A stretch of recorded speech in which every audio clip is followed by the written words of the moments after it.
نبی علیہ الصلوۃ والسلام چې مکې ته څنګه داخلي دو نو د سلور واړو د طرف نه کسان را داخل کړو د یو طرف نه خپل راغی او د دریو طرفونو نه داسې لخکرې مقرر کړی چې تاسو به پلان کی طرف نه راشئ پلان کی طرف نه خالد بن ولید رضی الله تعالی عنہ لخکرو د توی ته مکې ته د لاندې طرف را داخل شو او هغه طرف نه یره و د جنگ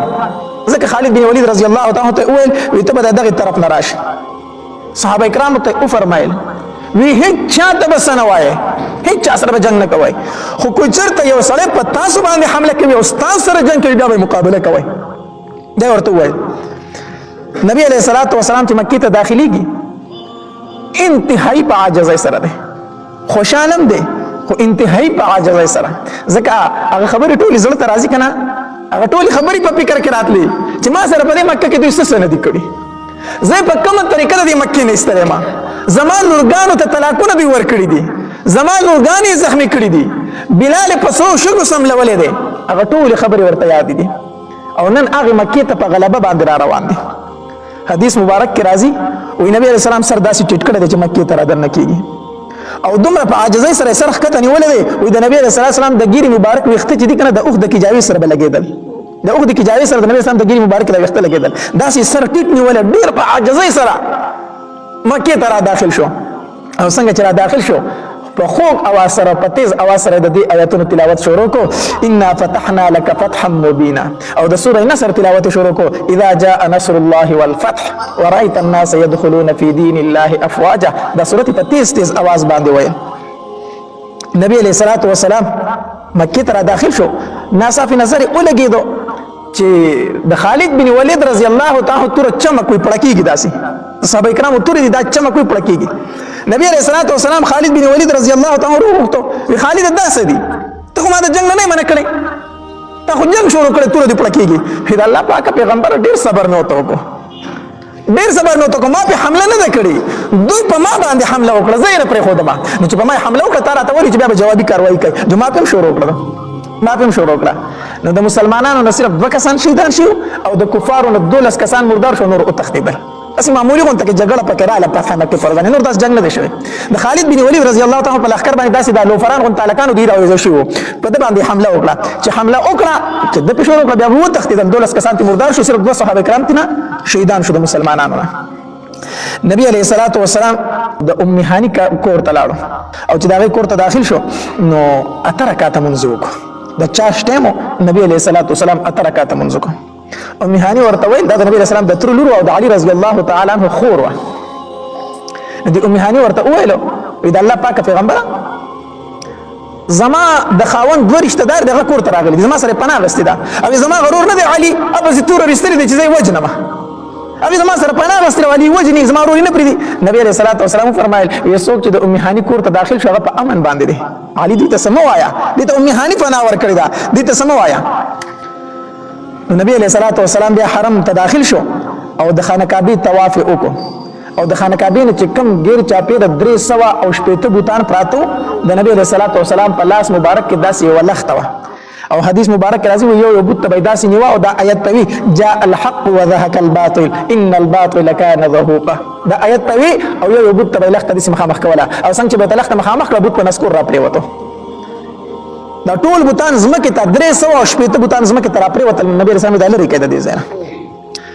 نبی علیہ الصلوۃ والسلام عثمان ابن طلحه راوغتو او عثمان بن طلحه ته وی مال د خانه کعبه چابیان راکړه چابیان ته واغستې او نبی علیہ الصلوۃ والسلام چې څنګه خانه کعبه دروازه کوله کړه دنه پکې تصویران لګېدلی خانه کعبه کې دنه د کافرو تصویران لګولو نبی علیہ الصلوۃ والسلام فرمایل د خانه کعبه نه دنه د تصویران لري کوي او د زمزم په اوبو وینځي د زمزم په اوبو باندې وینځي نو خانه کعبه نه تصویران لري کړه شو د زمزم په اوبو باندې وینځل شو نبی علیہ الصلوۃ والسلام خانه کعبه ته داخل شو او مونږ پکې دنه وکړو او چې دنه پکې مونږ کو د الله اکبر چغې ورله په هر ګوټ کې واله خانه کعبه په ګوټونو باندې وګرځیدو الله اکبر دا چغې واله او دو صحابه کرام سره هم دنه شو بیت الله شریف ته بلال رضی الله تعالی عنہ او اسامه رضی الله تعالی عنہ دا دو صحابه کرام سره خانه کعبه ته دنه شو چې کله نبی علیہ الصلوۃ والسلام خانه کعبه کې مونږ وکړو او دروازه کوله او بار تر د خانه کعبه په دروازه کې ودرېد نو غیر چاپیر حرم شریف مکمل دخل کوډا کو غیر چاپیر خانه کعبه چې څومره ایره دا مکمل د مکه ټول خلک راځي درو زې ډک کړو نو نبی علیہ الصلوۃ والسلام د خانه کعبه په دروازه کې ودرې د داسې د درشلې ونیوي او نبی علیه الصلاۃ والسلام یو خطبه وویله اوږده خطبه ده نبی علیه الصلاۃ والسلام پکې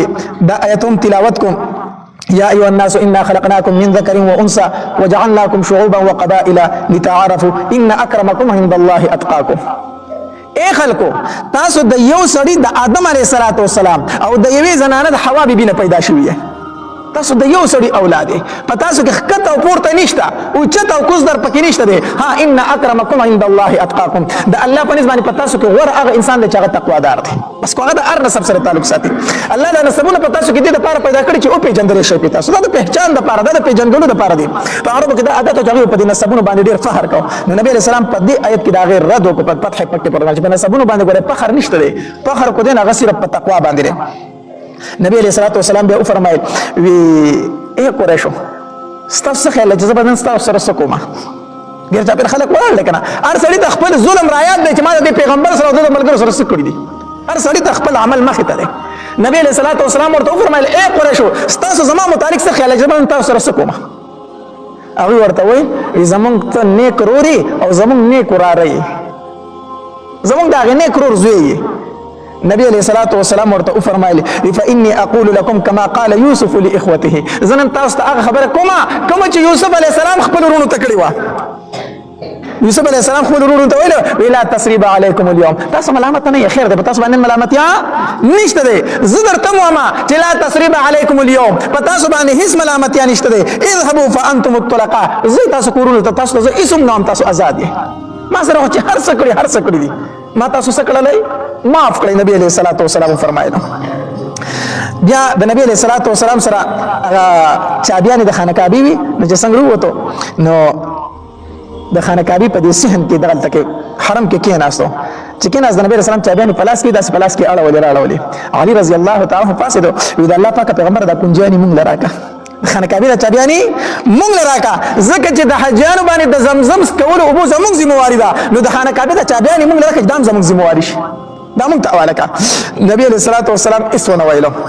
د الله د طرفنا آیت نازل شو ان الله یأمرکم ان تؤدوا الامانات الى اهلها امانت په خپل اهل ته واپس کوئ د الله پاک پیغمبره دا چابي چې تا د چانغه سي دا ستاسو امانت ته دا هغه چاته واپس کړي چې چانه دی هغه سي دا نبی علیہ الصلوۃ والسلام فرمایي عثمان ابن طلحه شو مال وروړی هغه وروغتو چې راغی وي هم دا چابيانی دی والا د خانه کعبه د چابيانی والا او دا ستاسو نه دا به تر قیامت پورې ستاسو او استاد اولاد او استاد خاندان سره وي او نبی علیہ الصلوۃ والسلام ورته فرمایي دا زنه درکوم دا الله درکړي دا زنه درکوم دا چا درکړي الله تبارک وتعالى درکړي الله آیت نازل کو چې ان الله یأمرکم ان تؤدوا الامانات الى اهلها به هم دا چابيانی واخلا